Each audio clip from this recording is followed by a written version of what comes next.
في اشاعات كتير بتقول ان العربيات الكهرباء بطه بلدي ما بتجريش. في الفيديو الصغير ده اللي اقل من دقيقه هوريك العربيه الكهرباء بطه بلدي ولا لا. يلا بينا.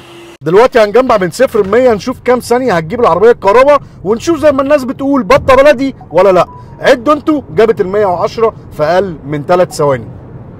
على قد التسارع الرهيب وحبه الادرينالين اللي طلعوا منك واتبسطت في التجارب السرعه اللي انت عملتها دي، هيقابلك حبه عواقب صغيره زي سيارات البنزين. تعال اقول لك عليها.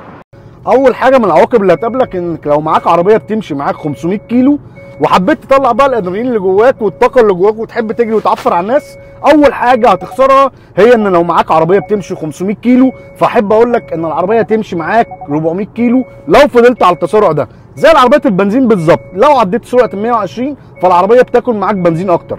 فانت لو عايز تعفر على الناس ما تستناش من عربيه الكهرباء مسافه ورينج.